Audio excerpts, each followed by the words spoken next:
Bapak Ibu, tema malam hari ini adalah berkat dan mujizat. Kok tumben Pak David? Enggak apa-apa, sekali-sekali. Bapak Ibu, saya tidak pernah mengkhotbahkan berkat dan mujizat, bukan saya tidak percaya berkat dan mujizat. Tetapi berkat dan mujizat seringkali dipahami salah. Itu sebabnya saya berusaha menghindari itu dulu dan memberi pengertian, memberi dasar gitu ya. Sehingga di kemudian hari kita bisa memahami berkat dan mujizat dengan baru, dengan tidak seperti cara yang lama. Saya bukan tidak percaya mujizat atau berkat, saya percaya. Gitu ya. Bahkan saya mengalami mujizat dan berkat, saya mengalami. Tetapi karena saya mengalami itulah, saya tidak perlu membahas, saya nggak perlu terlalu menekankan. Karena tanpa ditekankan pun berkat dan mujizat itu pasti ada. Tanpa digembar-gemborkan oleh mulut manusia atau khotbah pendeta, berkat dan mujizat itu nyata. Itu sebabnya saya nggak terlalu menggembar-gemborkan berkat dan mujizat. Sebab Tuhan adalah pembuat mujizat. Dia pemberi berkat sampai saat ini. Bapak Ibu, mujizat dan berkat itu sudah hakikatnya sebagai pencipta yang bertanggung jawab atas ciptaannya. Nggak usah diomong. Apalagi sampai diklaim. Nggak perlu. Seperti kita percaya sama rekan kita ya. Kalau kita punya rekan pinjam duit, kita enggak perlu kan memperkatakan setiap saat, ojo lali duit ojo lali utangi, ayo ojo lali. Kan enggak perlu. Kalau kita percaya teman kita pasti membayar, itu sahabat baik kita. Enggak perlu diingatkan terus kan. Karena dia suatu saat pasti membayar. Apalagi Tuhan, pencipta kita, Bapak kita anak-anaknya. Masa perlu diingatkan? Halo? Seperti itu. Konsepnya seperti itu. Berkat itu gak usah terlalu banyak diperkatakan apalagi sampai diklaim. Dia Allah, Bapak kita. Contoh misalnya seperti anak-anak saya, entah Becca, entah Grace, entah Sharon gitu ya. Tiap pagi, Pak jangan lupa kasih makan aku loh Pak. Masa begitu? Itu yang ada di meja makan. Halo, ada anak-anak ibu, anak-anak bapak yang tiap pagi mengingatkan, Pak, cok lali loh, ngasih makan aku, Pak. Ada?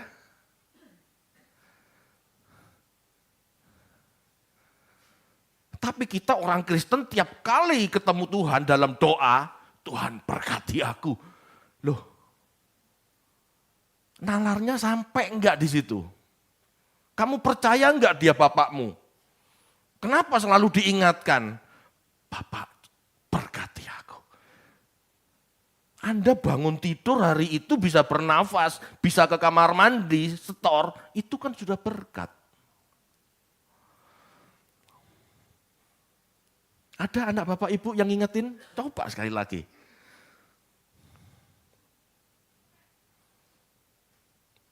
Mah, Pak, jok lali ya.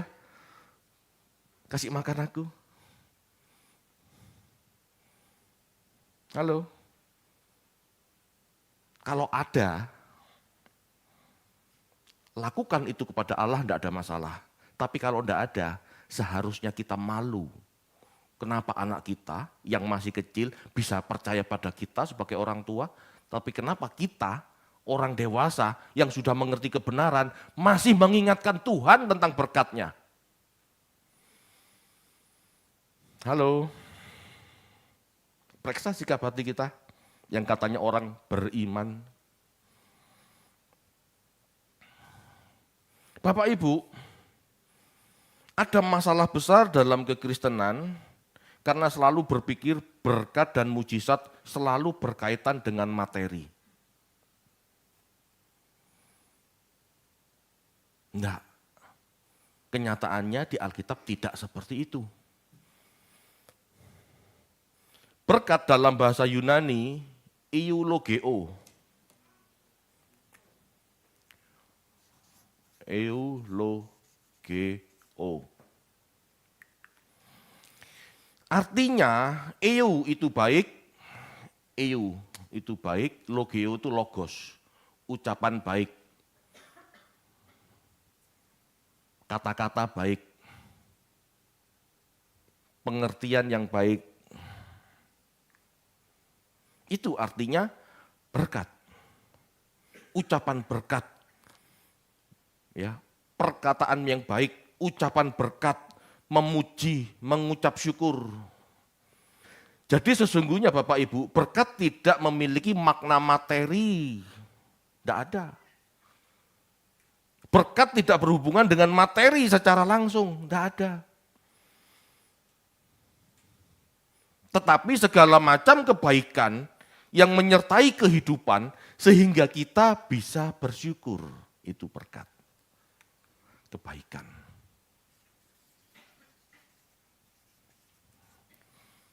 Kebaikan Tuhan, oke lah, kebaikan Tuhan. Itu berkat. Jangan selalu berpikir tentang uang, materi, tidak ada. Tidak ada urusan dengan itu. Nanti kita buktikan. Mujizat dalam bahasa Yunaninya adalah semeion. Semeion. Artinya tanda, sign, tanda. Tahu sign ya, sign, S-I-G-N, sign. Kalau Anda naik mobil, ada papasan, Anda sign. Itu sign, itu mujizat. Enggak ada hubungannya dengan duit dan materi juga. Ya, semeion artinya tanda, isyarat, bukti, petunjuk, simbol. Itu artinya. Mujizat berfungsi sebagai tanda kuasa Allah. Dari maknanya mujizat adalah tanda penyertaan Allah, petunjuk arah buat kita bahwa kita di jalan Tuhan. Tetapi bukan berkat itu sendiri. Jika kita mengikuti petunjuknya, baru kita menemukan berkat. Bisa dipahami? Surabaya 200 km, itu tanda. Kita sampai di tanda Surabaya 200 km, itu bukan berkat. Tetapi kita harus menemukan tanda itu untuk berjalan menuju berkatnya. Halo Bapak Ibu, bisa dipahami ya? Jadi tanda itu tidak otomatis berkat. Kita buktikan, Yohanes 6 ayat 26. Silahkan dibacakan. Yohanes 6 ayat 26, Yesus menjawab mereka, Aku berkata kepadamu, sesungguhnya kamu mencari aku, bukan karena kamu telah melihat tanda-tanda, melainkan karena kamu telah makan roti itu dan kamu kenyang. Baik, lihat. Seringkali kita mendapat sebuah ayat tanpa sungguh-sungguh meneliti. Di sini katanya, sesungguhnya kamu mencari aku, mencari Yesus, bukan karena kamu telah melihat tanda, melainkan kamu telah makan roti itu dan kamu kenyang. Padahal tanda dan roti itu satu. Pada saat Tuhan Yesus memberi makan banyak orang, itu makan kan sedikit ya. Ada roti enggak banyak. Ini anggap aja roti. Ya. Roti dalam keranjang. Ini roti dalam keranjang. Pada saat Tuhan mengucap syukur, ada mujizat terjadi. 5 roti, sisa 12 bakul. Betul? Banyak orang berpikir dari 5 roti jadi 12 bakul itu mujizat. Itu berkat, sorry. Ya. Banyak orang berpikir 5 roti jadi 12 bakul itu berkat. Bukan. Ini mujizat, betul. Ini tanda. Tapi roti jadi 12 bakul itu bukan berkat itu sendiri. Seharusnya orang melihat 5 roti dari seharusnya orang melihat 5 roti jadi 12 bakul. Itu adalah mujizat bahwa kita harus mengikuti Dia. Paham ya? Jadi jangan terpesona sama rotinya. Roti 5 jadi 12 bakul itu tanda bahwa kita harus mengikuti Yesus. Kalau kita mengikuti Yesus, tidak terpesona sama rotinya, kita akan melihat berkat yang sesungguhnya. Apa? Ajarannya.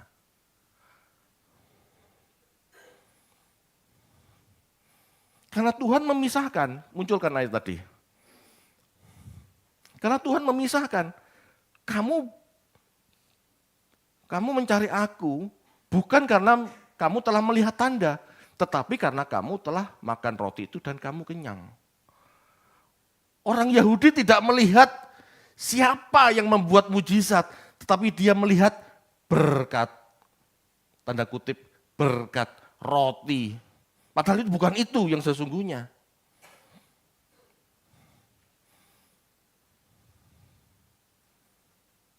Kalau roti itu berkat, Tuhan gak akan protes. Tuhan gak akan ngomong seperti ini. Sesungguhnya kamu mencari aku bukan karena kamu melihat tanda. Kalau kamu melihat tanda, kamu gak akan nguber roti, istilahnya gitu. Kamu akan mengejar firman, roti hidup. Amin. Itu yang sesungguhnya. Ini bukan berarti materi itu tidak ada harganya. Memang roti itu Tuhan berikan supaya orang bisa kenyang. Tapi jangan fokus ke situ. Fokuslah sama Dia yang pembuat mujizat itu supaya kita menemukan berkat yang sesungguhnya.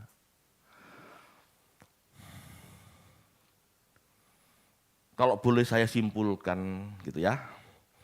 Seseorang yang diberkati adalah seseorang yang dalam hidupnya tidak pernah lepas dari pendidikan Tuhan untuk kebaikan orang itu. Saya ulangi. Seseorang yang diberkati Tuhan adalah seseorang yang dalam hidupnya tidak pernah lepas dari pendidikan Tuhan untuk kebaikan orang itu. Ya, Roma 8:28 itu loh. Tuhan turut campur tangan dalam segala sesuatu untuk mendatangkan kebaikan bagi orang yang mengasihi Dia. Itu orang diberkati.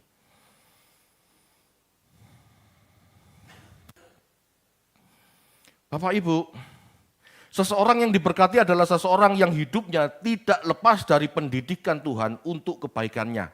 Sampai pada titik dia bisa mengenal Tuhan secara pribadi, bisa menghayati kebaikan Tuhan dalam dirinya, yaitu keselamatan. Jadi orang yang diberkati itu orang yang menyadari dirinya dalam proses keselamatan. Berkat itu bukan apa yang tampak, tetapi apa yang tidak tampak, yang sedang disempurnakan dalam diri kita, itu berkat.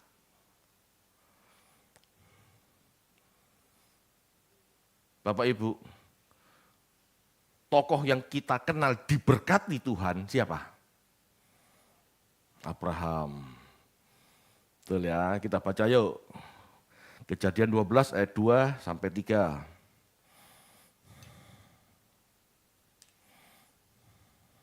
Kejadian 12 ayat 2 sampai 3.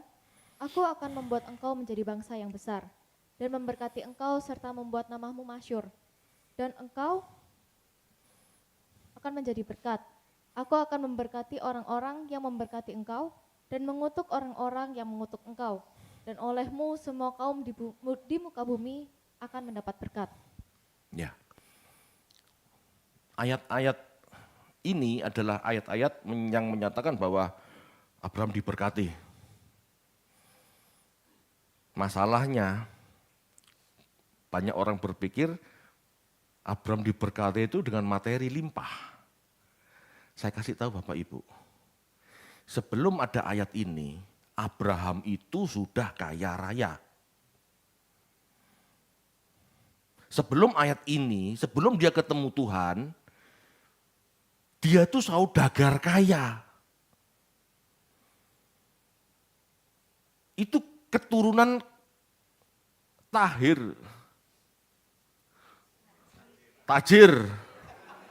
Kok tahir? Abraham itu kaya Bapak Ibu. Dia keluar dari Ur itu beserta pasukannya. Enggak ijenan, istilahnya orang Malang itu diwian entil gitu, enggak. Bersama pasukannya. Itu sebabnya pada saat dia sampai tanah Kanaan, dia konflik sama raja-raja Kanaan, dia enggak takut. Dia punya pasukan. Kaya. Berarti Abraham ketemu Tuhan, diberkati, itu bukan masalah duit, karena duit dia sudah punya. Itu yang pertama. Yang kedua, tokoh berikutnya yang dikatakan diberkati dalam Alkitab. Siapa? Wanita ini. Maria. Kita baca yuk, Lukas 1 ayat 42.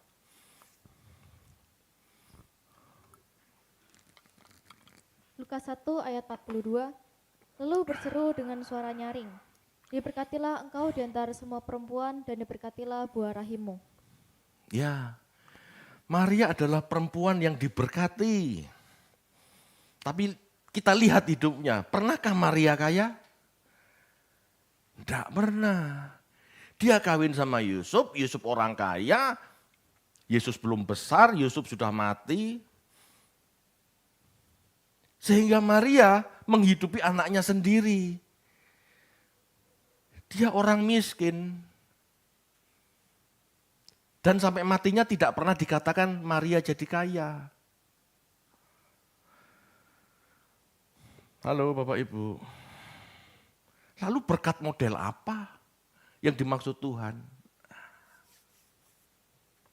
Bapak Ibu dengan melihat Abraham, Maria, sejak mereka bertemu Allah dan dinyatakan diberkati, ciri-ciri yang kelihatan adalah pendidikan dan ujian bagi mereka bertubi-tubi.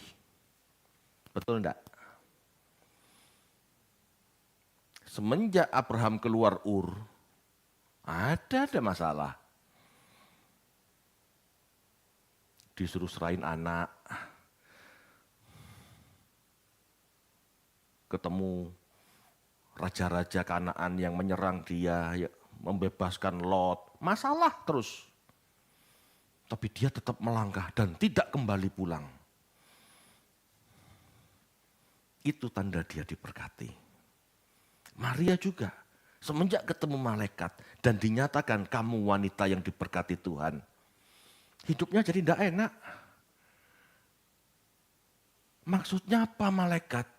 Kamu akan hamil. Loh, aku belum berhubungan. wanita zaman itu belum berhubungan, sudah melenting. Itu akan menjadi bahan cemooh. Untung-untung Yusuf tidak menceraikan dia. Untung-untung Yusuf diam. Jika tidak, Maria dirajam. Karena dianggap berzina. Investasi siapa? Kan gitu. Jadi tanda orang diberkati itu orang yang punya masalah. Tapi bukan masalah kesalahan sendiri ya. Tuhan izinkan terjadi dalam hidupnya masalah bertubi-tubi. Kenapa? Untuk mendidik.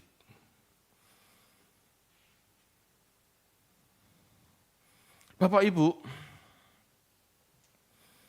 dari Abraham kita menerima berkat iman. Bagaimana beriman kita belajar dari Abraham. Dari Maria kita mendapatkan berkat apa?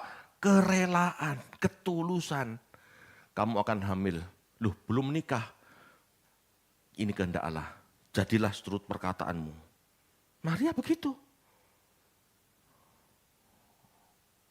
Kalau kita, waduh, masalah. Tengking dalam nama Yesus. Loh, ini kehendak Allah kok ditengking. Halo. Bapak Ibu, perubahan pola pikir dan karakter itu berkat yang utama. Non materi. Bukan berarti materi tidak penting ya. Materi melengkapi, betul. Tetapi bukan yang utama. Materi melengkapi kita untuk menerima didikan Tuhan sampai akhir hayat kita. Pasti ada penyertaan. Ya. Tetapi yang utama bukan itu. Yang utama adalah perubahan pola pikir, karakter, mindset, paradigma. Mujizat adalah salah satu tanda agar kita tetap pada jalan-jalannya. Tujuan Tuhan bukan mujizat itu sendiri, tetapi berkat non-materi di balik mujizat. Di balik mujizat ada berkat non-materi. Di balik mujizat 5 roti 2 ikan, sesungguhnya ada berkat non-materi. Ajaran Tuhan. Itu yang tidak disadari orang Yahudi. Yang kemana-mana cari Yesus cuma ngejar kenyang. Bapak Ibu, dalam hidup saya mengalami mujizat. Itu sebabnya saya nggak mungkin tidak percaya mujizat. 2 kali dalam hidup saya hampir tidak sekolah. SMP ke SMA itu hampir nggak sekolah. Papa saya bangkrut dari Jember, pindah ke Malang. Nggak punya uang untuk meneruskan sekolah SMA. Saya hampir jadi petinju. Betul, karena itu yang saya bisa.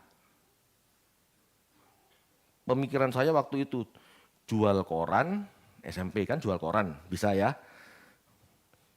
Koran itu badi piro. 1 eksemplar, 2 eksemplar. Badinya cuman saat itu ya kalau nggak salah 250-500 rupiah. Kalau saya jadi petinju, sekali gebak-gebuk menang kalah 300 ribu. Kan lumayan masih. Dulu saya cita-citanya begitu sudah, nggak lulus, nggak bisa melanjutkan SMA, petinju. Tetapi Tuhan nggak berkenan, Tuhan nggak mau. Suatu saat papa saya pulang dari Pandaan, dia ketemu orang. Dia mau invest, dia mau kerjasama sama papa saya dalam proyek, saya bisa sekolah. Padahal itu orang baru di Malang, belum lama tinggal di Malang. Itu mujizat, saya dapat. Yang kedua, kuliah hampir gak selesai. Karena Krismon tahun 98, perusahaan papa saya bangkrut lagi. Tapi ada saja, saya bisa melanjutkan kuliah saya dibantu tante saya.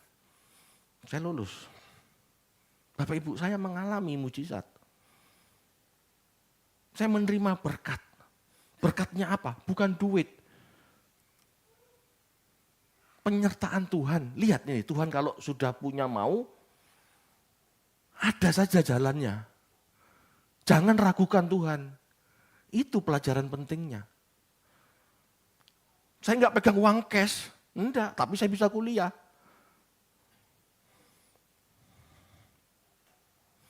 Bapak Ibu, kita baca yuk.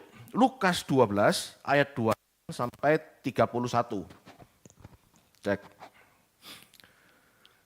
Lukas 12 ayat 28 sampai 31. Lukas 12 ayat 28 sampai 31. Jadi, jika rumput di ladang yang hari ini ada dan besok dibuang ke dalam api, demikian didandani Allah terlebih lagi kamu, hai orang yang kurang percaya.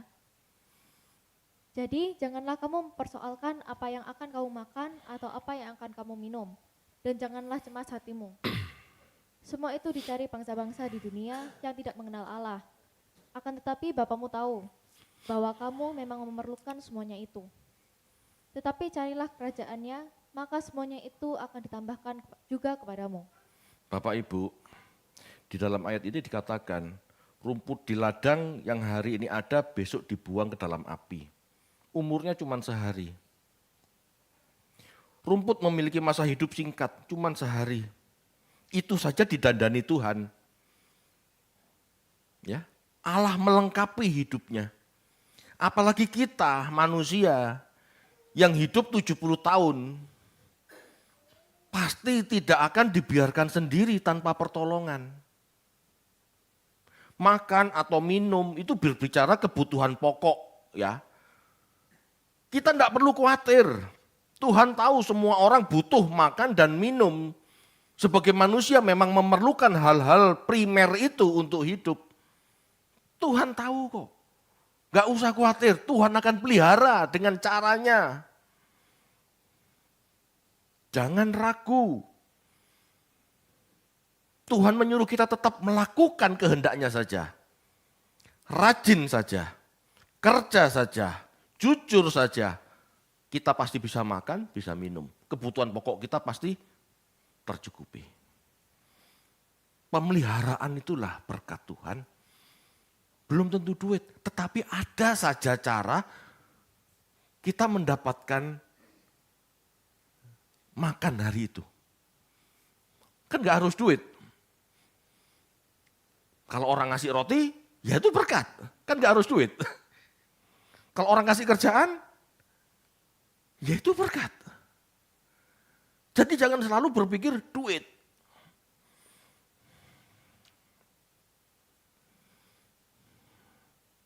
Tuhan ingin kita tidak khawatir, Tuhan menyuruh kita tetap melakukan kehendaknya, dan Tuhan sendiri yang akan mencukupi kita dalam melakukan kehendaknya. Jangan kalah sama anak-anak kita. Anak-anak kita tidak pernah ngomong, "Mama, jangan lupa ngasih makan aku." Betul enggak? Bapak Ibu, apalagi bagi orang-orang yang mengasihi Tuhan, Tuhan campur tangan. Untuk menjagai keselamatan kita, Tuhan pasti campur tangan. Bapak Ibu, saya sejak muda maksudnya, sudah mengasihi Tuhan. Saya nggak pernah ya kesaksian-kesaksian, tetapi saya mau sedikit kesaksian. Supaya saya nggak dianggap anti mujizat. Karena saya juga mengalami. Ya. Sejak muda saya mengasihi Tuhan, meskipun masih nakal. Jadi sama-sama jalan. Hati ini mengasihi Tuhan, nakal juga jalan terus. Iya, saya mengasihi Tuhan. Setiap minggu ke gereja, kaum muda, bahkan som dulu ikut. Tapi berkelahi jalan terus. Tapi hati ini sudah melekat gitu ya, mencari kehendaknya gitu loh ya. Tapi ya dimaklumi, saat itu kan belum semahami seperti sekarang, jadi ya masih ngacau. Bapak Ibu, saya juga masih sering puasa, sering berdoa. Itu saya, pemahaman saya mendekat pada Tuhan itu. Tapi masih oportunis. Ya. Bapak Ibu, dalam posisi seperti itu, hidup saya itu jatuh bangun. Ekonomi papa mama saya itu jatuh bangun, tidak pernah stabil. Jarang stabilnya. 4 tahun enak, 7 tahun miskin. Nanti naik lagi, enak, nanti jatuh lagi. Bapak Ibu, hidup saya penuh pengalaman jatuh bangun dalam hal ekonomi.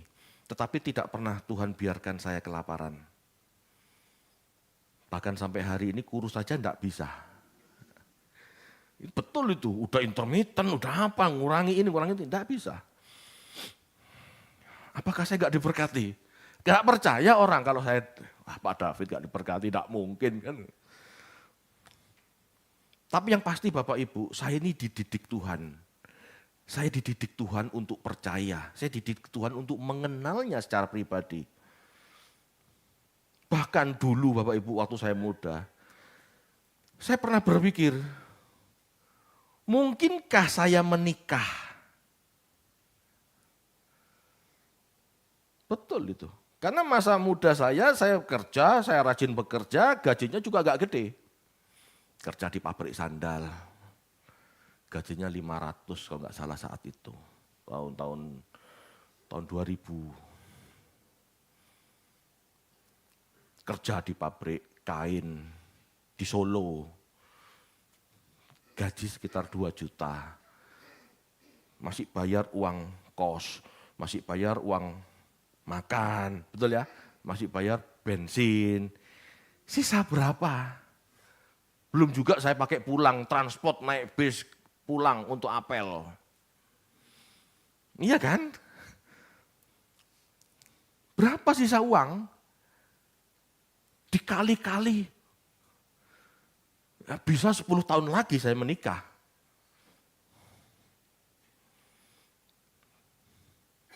Bapak Ibu, hari-hari itu saya stres, pacaran jarak jauh, ya Tina ada di Malang. Saya ketemu Tina 2 minggu sekali pulang gitu ya. Saya hitung-hitung dari gaji saya, kapan menikah ya? Kalau ngandelin gaji ini loh, kapan menikah? Papa mama saya enggak mau, Mama aku menikah ya Mbak Tina pakai baju bebas. Oh enggak bisa, kamu malu-maluin orang tua. Gitu kan orang tua? Kan orang tua tuh selalu kepingin kalau menikah itu pantas. Ya enggak salah juga sekali untuk selamanya kok baju bebas. Kan gitu toh. Kan kepinginnya pakai dress, pakai jas. Kan jelas gitu ya, di undang-undang. Orang tua kan punya kebanggaan di situ. Bapak Ibu, sampai suatu saat ada seorang hamba Tuhan di Solo. Mentor saya, ya, Pendeta Mojo Songo situ. Mengatakan pada saya, Fed, kata Tuhan, kamu menikah bulan Februari tahun 2002. Waktu itu 2001. Saya ngomong, Pak saya nggak punya tabungan untuk menikah, saya masih mau menabung. Pendeta ini ngomong, saya dengar dari Tuhan kamu harus menikah Februari 2002. Tuhan nggak butuh duitmu, dia katakan itu. Cuman Tuhan ingin kamu taat atau tidak. Waduh, pusing nggak? Saat itu saya enggak punya uang Bapak Ibu. Apalagi saat itu bulan Oktober, saya sebagai marketing tekstil di Solo, saya itu hari-hari sulit. Saya enggak mencapai target. Pabrik tekstil saya kalah bersaing dengan keluaran Bandung. Bandung itu kan juga pusatnya tekstil. Saya diancam dipecat. Itu betul Bapak Ibu. Jadi gimana? Nurutin Tuhan mau kawin Februari, jangankan duit, ini diancam dipecat. Gaji saya yang 2 juta itu, berarti dalam tanduk, di ujung tanduk. Bapak Ibu, saya nggak bisa apa-apa. Saya nggak bisa apa-apa. Mau percaya, bingung. Mau percaya yang bagaimana? Tapi saya berdoa, saya bicara sama Tuhan. Saya mengatakan, Tuhan aku mau taat. Tapi aku tidak tahu caranya. Aku cuma mau taat. Saya sampaikan ke orang tua saya, ke Tina. Pak, yang nyuruh ini Tuhan, Pak Hengki yang ngomong. Kalau orang Malang ngomong kan pakai oa gitu ya. Gak popo konfit. Iya. Kamu mau kawin pakai apa? Ya baju bebas, yang penting taat ya taat. Apa saya heran? Loh, ya nggak bisa begitu. Ya aku cuma mau taat, Pak. Nek Papa nggak setuju, ya urusan sama Tuhan. Wah, gitu kan Papa saya kan mikir. Dia tanya sama pendoanya gereja. Jadi Bapak Ibu jangan gini. Jadi Bapak Ibu jangan berpikir saya ini juga anti mistis. Lah begitu-begitu itu. Papa saya tanya pendeta, pendoanya gereja, mentornya dia, koordinator komsel. Itu pendoanya. Kata pendoa itu, Papa tanya Fit sama Pak Arif waktu itu. Pak Arif ngomong, kelihatannya iya Pak Chandra. Tambah pusing saya. Bapak Ibu,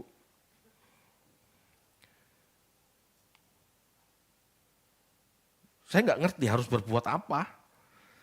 Hari-hari saya ya saya lalui di ujung pemecatan. Karena saya nggak mencapai target. Ya saya berserah. Tapi tetap Tuhan aku mau taat. Baju bebas pun aku mau taat. Singkat cerita Bapak Ibu, sebelum saya dipecat, saya dipanggil interview oleh sebuah dealer Honda di Klaten. Sebuah dealer besar. Ya, untuk merintis buka cabang dealer di Bandung. Ya, dealer ini tahu saya bekas dealer Yamaha di Solo. Ya, dan dia tahu saya karena saya dimentor oleh pendeta mentor saya, Pak Hengki namanya. Udah gitu aja supaya nggak bingung. Saya dimentor sama Pak Hengki. Jadi dia titip pesan, Pak Hengki tolong suruh David menghadap saya. Saya berangkat ke Klaten. Di Klaten saya interview. Fit, kamu tak ajak kerja. Buka dealer Honda di Bandung. Mau enggak? Saya mengatakan, saya mau-mau saja. Tetapi saya nggak mungkin berangkat ke Bandung kalau saya nggak menikah. Karena saya Februari mau menikah. Tapi kalau nggak jadi menikah, saya nggak berangkat. Loh kenapa nggak jadi? Nggak punya uang. Loh berarti kamu mau menikah gimana? Ya saya cerita. Saya disuruh Tuhan menikah Februari. Kalau saya jadi menikah, saya berangkat Pak. Kalau saya nggak jadi menikah karena saya nggak ada uang sama sekali dan segala sesuatunya tidak jadi gitu ya. Ya saya nggak bisa berangkat. Saya pacaran Solo, Malang 2 minggu sekali. Lah kalau saya di Bandung, berapa bulan sekali saya ketemu, kan gitu ya. Lalu dealer Honda ini ngomong gini, oke gini, kamu tak kasih 10 juta, segera kawin, segera berangkat. Itu mujizat. Saya pulang dari Klaten ke Solo itu nangis Bapak Ibu. Nangis. Kok bisa begini? Kalau Tuhan sudah buka jalan, pasti terjadi. 4 bulan kemudian saya berangkat, 4 bulan kemudian saya kawin, saya nikah, dan hebatnya gereja pun menyiapkan, gereja pun mendukung, dikasih tempat, bahkan mobil gembala kan bagus ya harusnya ya, gereja itu loh kan kaya-kaya kan. Mercy waktu itu. Pakai fit.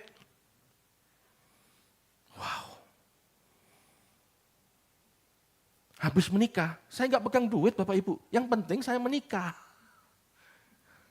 Betul. Sisa uang saya 3 juta. Ini saya pakai jadi uang muka sepeda motor Honda Supra X. Betul. Saya jadikan uang muka. Selesai lunas, setahun kemudian motor itu hilang. Betul itu. Anda tahu hilangnya? Hilang pada saat saya komsel. Betul itu. Lagi enak-enak komsel, pulang, loh peda kunti. Tidak pegang uang. Tapi kalau sudah Tuhan yang mengatakan, Tuhan yang berjanji, pasti dia genapi. Amin. Bapak Ibu, jika orang tidak mengenal Allah saja dipelihara, apalagi orang benar. Saya percaya mujizat, saya percaya berkat, tetapi semua itu urusan Tuhan. Bagian kita mencari kerajaan Allah, hidup benar, taat. Itu sebabnya dikatakan iman sebesar biji sesawi, mindah gunung. Karena dalam iman itu yang penting taat. Bukan gede-gedean hati, bukan gede-gedean keyakinan. Karena yang namanya iman itu kan merespon janji Tuhan. Kalau Tuhan sudah berjanji, kita mau taat, tergenapi janji itu. Halo, Abraham juga begitu kan. Abraham Tuhan bicara sama Abraham, Allah berjanji, kau akan jadi bangsa besar.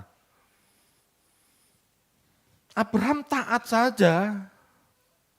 Bangsa itu jadinya besar, itu urusan Tuhan. Amin. Bapak Ibu, berkat Tuhan, mujizat itu ada. Jangan sampai merasa itu tidak ada. Tetapi ayo diubah pola pikir kita supaya jangan sampai kita berpikir berkat Tuhan tidak ada. Hanya karena kita berpikir berkat itu uang. Tidak. Berkat itu bukan uang. Berkat itu penyertaan Tuhan, pembelaan Tuhan. Bapak Ibu, kalau untuk kawin aja dikasih jalan, apalagi makan. Sehari-hari, kebutuhan pokok.